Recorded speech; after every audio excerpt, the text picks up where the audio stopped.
I'm going to tie up a popular streamer today. This is a Clouser Half and Half. I did a video on the Clouser Minnow not too long ago. If you're interested in how a standard Clouser Minnow or Clouser Deep Minnow is tied, and I did a Christmas video of tying a Deceiver. And that video does not have like verbal instruction in it, but if you watch it, it's pretty basic. It's a straightforward fly. All the steps are in there in terms of how to tie a Deceiver. Perhaps if people are interested, let me know in the comments below, and I will actually do a more in-depth instructional video on tying Lefty Craze Deceiver. But the half and half is actually what it says. It's half Deceiver and half Clouser Deep Minnow, that is. The back half is some Rooster saddle hackles and some flash.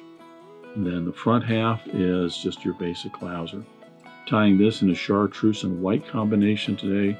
It's a very, very popular combination and productive combination for the smallmouth in my area. Straightforward fly. That is the Clouser half and half. And I'll get started tying.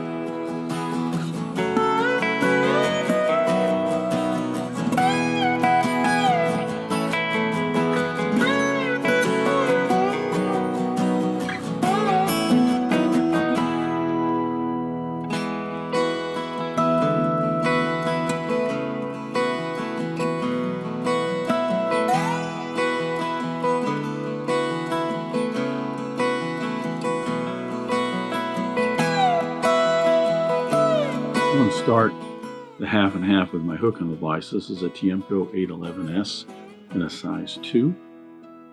Your standard saltwater hook, streamer hook. You could use like a B10S by Gamakatsu or a Mustad 34007, something like that if you wanted to. If you're going to tie this for freshwater, 3366 would probably work just fine. You don't have to have a saltwater hook. After debarbing the hook, I'm going to attach my thread, starting off with a white UTC 140 Denier. There's different ways and different approaches that people will tie half and halves. This happens to be just the way that I like to do it. I'm going to attach my thread and bring it all the way down to the end of the hook shank. I'm going to go ahead and tie my hackles in. I'm using some strong Rooster saddle hackle here.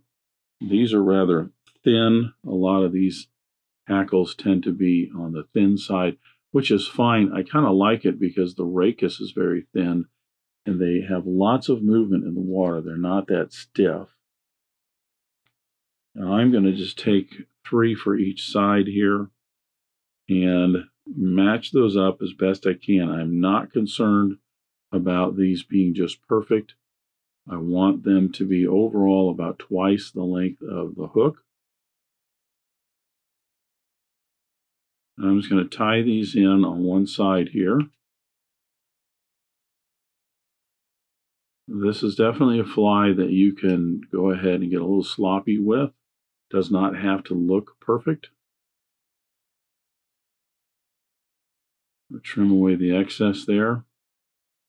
Now I'm going to do the same thing with another set of 3. And this is going to be for the other side. Even if the tips don't exactly match up, that's fine. What you're looking for is just to get these in. It gives you that nice Deceiver tail action.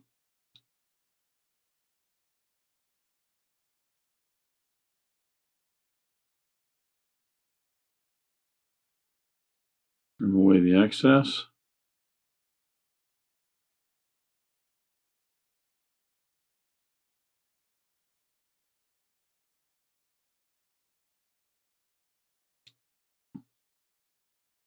Now it also depends on the overall length of the baitfish, what you're looking for in regards to the tails, how long you tie these in. These may be too long for what you're looking for, but they also may be too short. These are a little bit on the long side, but I'm going to go with that. Now, one thing I'm going to point out, if you ever get a chance to see any of the videos where Lefty Cray actually ties his own Deceiver patterns. Wapsi came out with a number of years ago packets of strung rooster that are I'm going to say 4 to 6 inches, maybe 4 to 5 inches. So they're a little shorter than these real long ones here. And what he does when he does it is kind of interesting because he takes the whole strung clump here, if I can find the end of it. There you go. He'll take the whole thing like this, and he doesn't even pick out individual feathers. What he does is he grabs a bunch like this and a bunch like this, and he turns them around so that they face back to back like this and they splay outward. And then he just takes that whole clump right there and just ties that in. I only mention that because there's no need to get hung up too much on making certain that it's, the tail is just perfect. Now you can tie in whatever flash you want here. I'm going to tie in just some Chartreuse crystal flash. As I mentioned, the Chartreuse in white is a very popular color in my area in the waters that I fish for smallmouth. So I'm going to take about half a dozen strands here. I'm going to tie these in my side of the hook shank here. Wrap forward just a little bit, and then back. And then I can take these and fold them over to the other side so that both of those are running just nice and lateral down the sides. Wrapping my thread forward, I'm going to bring it right up to about halfway up the hook shank right there. Trimming these just in case this is out of frame. I'm going to trim these, if I can do this, so that these are just a little bit past the tail, like that. Now, at this point, I'm going to make a little bit of a bump here with my thread. That's what my eyes are going to sit against. And I'm going to put in a 3 or 4 turn whip finish to secure the white thread, and I'm changing it out. I use the white thread so I have a nice white base in the back for the hackles. I'm going to change it out now for a mono thread. This is a 0.006 monofilament thread. I'll show you in here in just a second.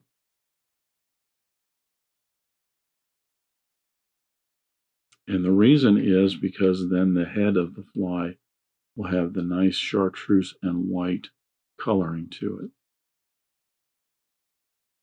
So I'll anchor that down.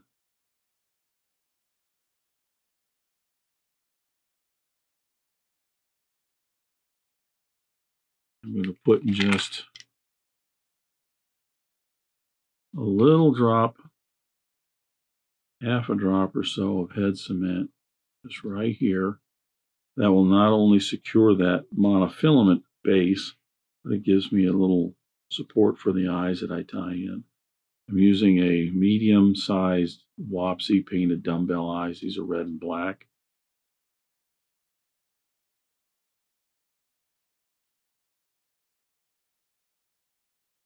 Tie those in right in front of that bump. I want these to be just about halfway down the hook shank.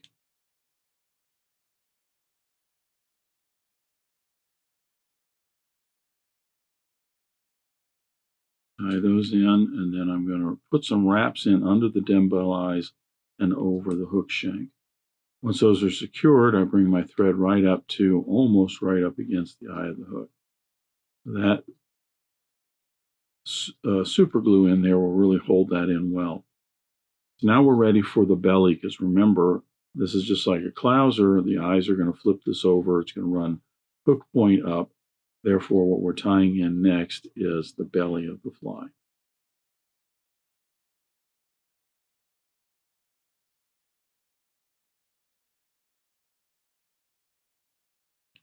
For the belly, we're going to use some white bucktail. This is more or less your standard white and Chartreuse Clouser Minnow. So from this point on, I'm going to tie it pretty much just like you would a Clouser Minnow. I'm going to take and cut a clump about a half a pencil in width, but I'm going to clean that up. And then I'm going to tie that in. I want the tips of that bucktail to go maybe about, it's going to be overall like a Clouser Minnow, 2 hook lengths. So there's 1, there's 2.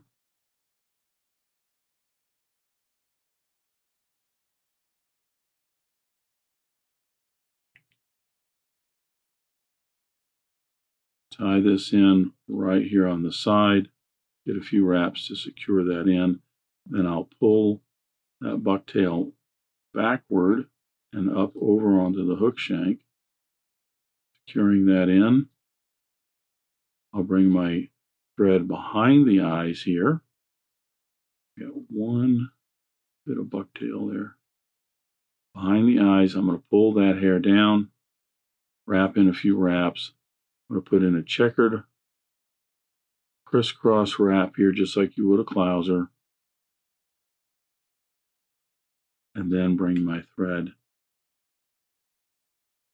back up front. So as you can see, this is tied just like your regular Clouser Minnow. Flipping this over, I'm going to put some more crystal flash in here. Regular Clouser Minnow would have crystal flash and flashabou. You could certainly add some flashabou if you want here.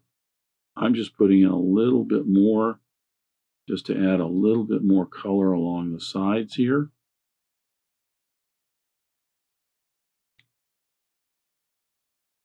And I'm going to trim those so they're about halfway down the tail.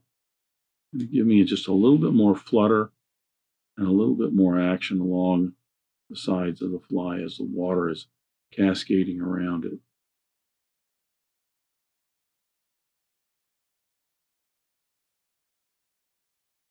Now we're going to tie in some Chartreuse bucktail. Just like you would your normal Clouser minnows, we're going to take about a half a pencil or so. You want this to be slightly thicker and denser than the belly, but at least don't make it any thinner.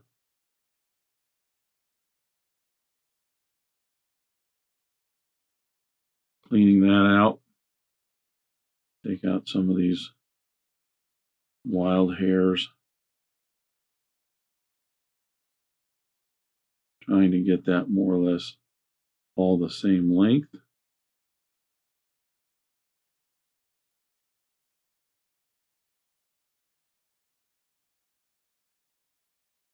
We're going to tie that in so it is the same length as the belly. Trim away the excess. And I can tie that in right here. Get a wrap or 2 in. You'll notice the butt ends are a little over the eye right here. That's fine. Gives me enough to grab. I get a wrap or 2 in and I can scooch those back with my left hand behind the eye of the hook. One thing you don't want to do is pile up a whole bunch of wraps right up against the dumbbell eyes. Sometimes it's kind of unavoidable. The eyes should have been, I think, a little bit further behind. I'm getting too many wraps on there. Hold on. It's very easy when you're tying these flies to keep chasing your thread wraps, trying to get the wraps in just right so that it binds it in and it holds all of it. And so you just keep adding more and more and more and more, when really what you need to do is slow down and concentrate on where you're placing your wraps.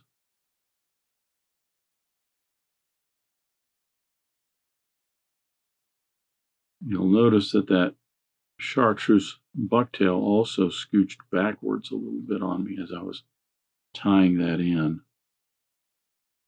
So right here, I'm going to get a few more wraps securing that in. Now I'm just going to fill this gap in behind the eye of the hook, as opposed to piling up a whole bunch more wraps. Now this is the reason why I used the monofilament thread up front. You'll notice that the Chartreuse Bucktail, the color, shows through on that monofilament thread. If I had used white or even a Chartreuse, it would just mask over that. So you still keep some of that color. Now if I had a little bit less thread wraps on there, it would show through even more. And you can do that if you want. Just be a little careful because you're going to put epoxy all over this anyway. You don't have to, but just like the regular Clouser Minnow, it is recommended that you put epoxy all around the head wraps here, just where I'm putting this head cement here, and even over the hair between the dumbbell eyes and then all around the dumbbell eyes. And what that does is that protects the dumbbell eyes and everything from hitting the bottom of the river, lake, wherever you're fishing, bumping into things. If you're out in open water where it's not an issue, by all means, just throw some head cement or something on there real quick. You can even put some UV on there. UV's gotten to be very, very popular. So you could just use some UV on there if you want.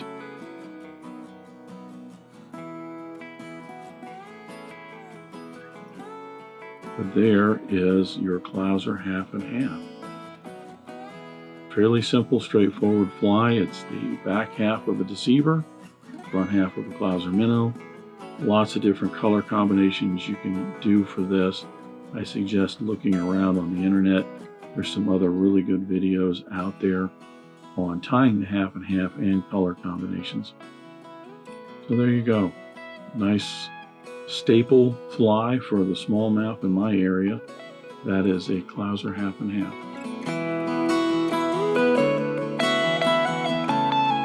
Thank you for joining me at the Vice today. I hope you learned a new pattern, at least a tip or trick here and there.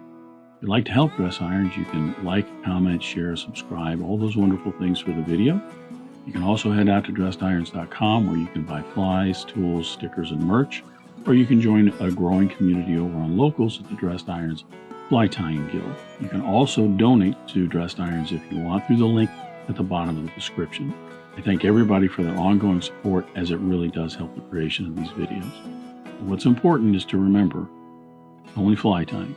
If you're not having fun, you're doing it wrong.